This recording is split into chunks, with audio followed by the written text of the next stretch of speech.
Turn out پہلے اچھا ہوتا تو میرے خیال میں کہ اس میں ایسے لوگ آ جاتے اور پارلیمنٹ میں وہ لوگ چلے جاتے کہ جو لوگوں کے کام کر آپ خود اپنے سوال کا جواب دے رہے ہیں جیسے کہ آپ نے کانسٹیٹوئنسی واگورہ کی بات کی اور کانسٹیٹوئنسی واگورہ جو پہلے سنگراما کے نام سے ایک کانسٹیٹوئنسی ہوا کرتی تھی اب ریسنٹلی اس کو کانسٹیٹوئنسی واگورہ نام دیا گیا ہے اور میں آپ کو یہ بتانا چاہ رہا ہوں کہ کانسٹیٹوئنسی واگورہ میں آج تک 5% بھی کام نہیں ہوا ہے اور اگر آپ خود اس وقت پورے گاؤں کے مشاہدہ کریں گے جس طریقے سے میں پچھلے چند ہفتوں میں یہاں واگورہ کانسٹیٹوئنسی کے مختصر چند گاؤں میں گیا ہوں اور وہاں میں نے وہاں کا حال دیکھا ہے اور واقعاً کہ جنہوں نے آج تک ووٹ ڈالے ہیں کہ ان کے ووٹ کی کوئی اہمیت نہیں رکھی گئی ہے اور ان کے ووٹ کی کوئی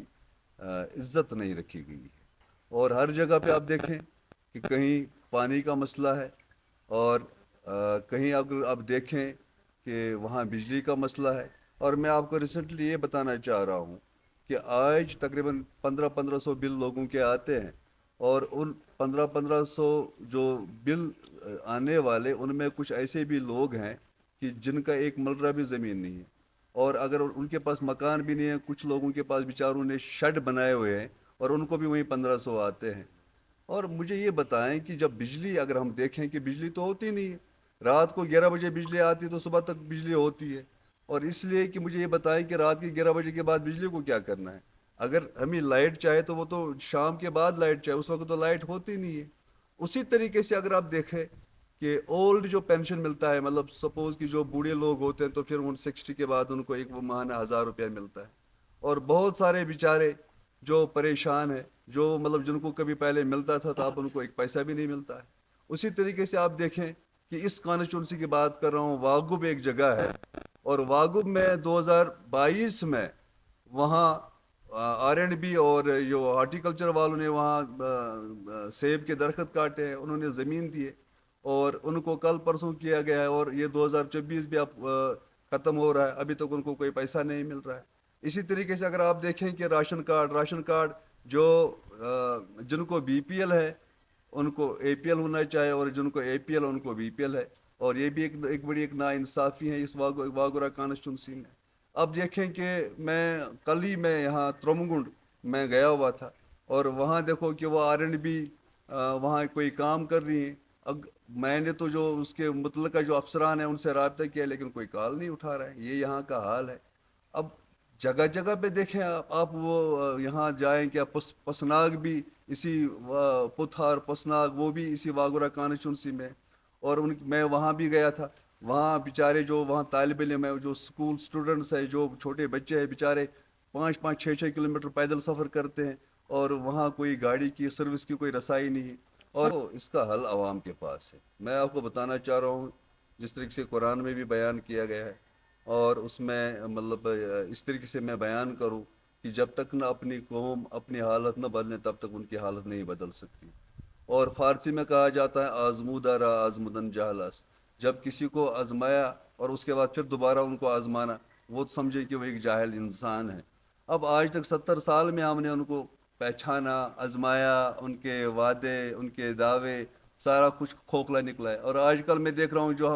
ہمارے یہاں منسٹر حضرات رہے ہوئے ہیں اور جو ہمارے ایم ایل اے صاحب رہے ہوئے 5 سال وہ کہیں نظر نہیں آ رہے تھے اب الیکشن نزدیک ہیں اب اسمبلی کے الیکشن بھی ہونے والے ہیں آج مطلب وہ کسی گاؤں میں اگر مرغی بھی مر جاتی ہے تو وہ تو وہاں پہنچ جاتے ہیں اب حل یہ ہے اس کا کہ جوان اور جو یوتھ ہیں ان کو چینج اگر لا سکتے تو ایک یوتھ لا سکتے ہیں اور یہاں اگر سیاسی انقلاب لانا ہے یہاں اگر مطلب سیاسی بصیرت حاصل کرنی ہے تو وہ یوتھ ہی کر سکتا ہے اگر فیوچر بچانا ہے تو وہ ایک یوتھ بچا سکتا ہے اس کے لیے بہتر یہ ہے کہ یہاں کے جوان یہاں کی یوتھ اپنا جو نمائندہ ہے وہ اس کو چن لے کہ جو بالکل ایک بے داغ ہو اور جس کا کوئی داغ نہیں ہے اور اس کے لیے اور سب سے زیادہ یہاں جو یوتھس ہے جو چاہے وہ کل کا الیکشن ہو چاہے اس کے بعد الیکشن ہونے والا ہو اس میں ووٹ زیادہ سے زیادہ ڈالے تاکہ یہ جو چنے ہوئے ہیں انہوں نے ان کو یہ پہلے ہی بتا کے رکھے ہوئے ہیں کہ بھئی اللہ کرے کہ کس یہاں کو ووٹ ڈالیں، ہڑتال کس ہو کو ووٹ جائیں، ڈالیں اس گے؟ کے بعد آپ نکلنا، آپ ووٹ ڈالنا، تاکہ میں ایک دفعہ پھر پارلیمنٹ میں یا اسمبلی میں جاؤں۔ رشوی صاحب، یوتھس کو آپ بول رہے ووٹ ڈالنا چاہیے، کن کو ڈالنا چاہیے ووٹ؟ وہ ان کو ڈالیں کہ جن کے پاس مطلب میں آپ کو یہ بتاؤں کہ جو دیانتدار ہو ان کو ووٹ ڈالیں۔ آپ کے ساتھ دار ہے، کدھر؟ آپ بھی ایک سیاسی میرے لیڈر ہو۔ میرے حساب سے تو میں آپ کو بتاؤں کہ جس پارٹی کے ساتھ میں جڑا ہوں، اور ہمارے غلام نبی آزاد صاحب، یہ مطلب عیاں ہے، یہ اظہر من الشمس ہے کہ اس نے 2.5 سالہ یہاں دور جو سی ایم ہو رہے ہیں، اور اس دور میں یہاں ہاسپٹل بنے، یہاں میڈیکل کالج بنے، یہاں بہت کچھ بنا ہے۔ بہتر یہ ہے کہ ہمیں ایک دفعہ پھر غلام نبی آزاد صاحب کو اپنا اعتماد دینا چاہے، تاکہ واقعاً کہ وہ اس کشمیر کا خواب پورا کرے گا، واقعاً اس نئے کشمیر کو نئے کشمیر کے نقشے میں تبدیل کرے۔ دیکھیں، نارتھ کشمیر کے بارے میں یہی کہوں کہ ان کو ایسا کوئی شخص انتخاب کرنا چاہے، یہ نہ ہو کہ پھر ووٹ ڈالنے کے بعد پھر وہ پچھتائیں کہ ہم نے کیوں ووٹ ڈالیں، 5 سال ہمارے ضائع ہو گئے۔ وہ 5 سال بلکہ ضائع نہیں ہوتے ہیں، اس کے ساتھ ساتھ وہ عمر کے 5 سال بھی کم ہو جاتے ہیں۔